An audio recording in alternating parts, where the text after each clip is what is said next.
താന്യം പഞ്ചായത്ത് ഹിന്ദു ഏകതാ സമ്മേളനം പയ്യന്നൂർ ആമലത്തോളങ്ങര ക്ഷേത്ര മൈതാനത്ത് സംഘടിപ്പിച്ചു. തൃത്തല്ലൂർ പ്രജാപിത ബ്രഹ്മകുമാരീസ് ഈശ്വരീയ വിദ്യാലയം ബ്രഹ്മകുമാരി കൗസല്യ ദീദി ഉദ്ഘാടനം ചെയ്തു. നമ്മൾ എന്ത് പഠിച്ചു അതാണ് ചോദ്യം, എന്തായിത്തീർന്നു എന്നാണ് ചോദ്യം. എന്ത് പഠിച്ചിട്ട് കാര്യമില്ലല്ലോ. അപ്പോൾ നമ്മൾ അന്നൊന്നും 86 ഈ അറിവൊന്നും ഇവിടെ ഇല്ല. കേരളത്തിൽ എറണാകുളത്താണ് ഇതിൻ്റെ സെൻറ്റർ ഉള്ളത്. അപ്പോൾ ഏത് സെൻറ്റർ? ഈശ്വരീയ വിശ്വവിദ്യാലയം ലോകം വ്യാപകമായിട്ട് 148 രാജ്യങ്ങളായിട്ട് ഈ അറിവ് കൊടുക്കുന്നുണ്ട്. ആത്മജ്ഞാനവും രാജ്യയോഗവും.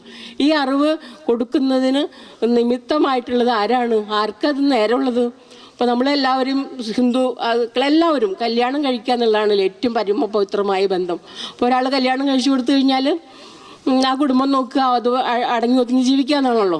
അപ്പോൾ ഒന്നും അറിയാത്ത ഞങ്ങൾ ഗ്രാമപ്രദേശത്ത് ജീവിച്ചു. നമ്മൾ സ്കൂൾ വിദ്യാഭ്യാസം മാത്രമുള്ള ഞാനാണ് ഈ അറിവ് നമ്മുടെ വീട്ടിൽ വന്നിട്ട് ഭക്തി ഉള്ളതുകൊണ്ട് തൃശ്ശൂർ ചെന്നപ്പോൾ പയ്യന്നൂരിൽ ഒരു സെൻറ്റർ ഉണ്ടായിരുന്നു. അവിടെ ചെന്നപ്പോൾ അദ്ദേഹം പറഞ്ഞു, ഒരു സാറാണ്, ഒരു 22 വയസ്സായ ഒരു കുമാരനാണ്. അദ്ദേഹം പറഞ്ഞു, നിങ്ങളുടെ വീട്ടിലൊരു ഒരു അടുത്ത വീട്ടിലെ ആൾ ചെന്നപ്പോൾ പറഞ്ഞു, നിങ്ങളെ വീട്ടിൽ സംഘടിപ്പിക്കുകയാണെങ്കിൽ ഞാൻ വരാം ക്ലാസ് എടുക്കാൻ. അങ്ങനെ 7 ഞായറാഴ്ചകളായിട്ട് ഇതിൻ്റെ ക്ലാസ് നടക്കുകയാണ്. 7 മണിക്കൂർ, അല്ലാണ്ട് 7 മണിക്കൂറൊന്നുമല്ല, 2-3 മണിക്കൂറൊക്കെ ഞങ്ങൾ അങ്ങനെ ഇരിക്കും. വീട്ടിൽ വന്നിരിക്കല്ലേ, അച്ഛൻ ശബരിമല കെട്ട് നിറയ്ക്കാനൊക്കെ പോകും.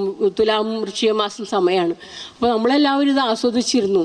അപ്പോൾ നമ്മുടെ വീട്ടിൽ വന്ന് ഭഗവാന്റെ പരിചയം തരികയാണ്. നമ്മളൊരു ആത്മചൈതന്യമാണെന്നും മരണമില്ലാത്ത ആത്മാവാണെന്നും നമ്മൾ ശാന്തസ്വരൂപമാണ്, നമ്മൾ ദേവതകളായിരുന്നു സത്യയുഗത്തിൽ. ചെയർമാൻ പി മാധവ് മേനോൻ അധ്യക്ഷത വഹിച്ചു. തൃപ്രയാർ ഗണ്ട് ബൗദ്ധിക് ശിക്ഷൻ പ്രമുഖ് അരുൺ പി പ്രഭാഷണം നടത്തി. Convener NS Sugathan, TV Valsan എന്നിവർ സംസാരിച്ചു. വിവിധ ഹൈന്ദവ സംഘടനാ നേതാക്കൾ ചടങ്ങിൽ സംബന്ധിച്ചു.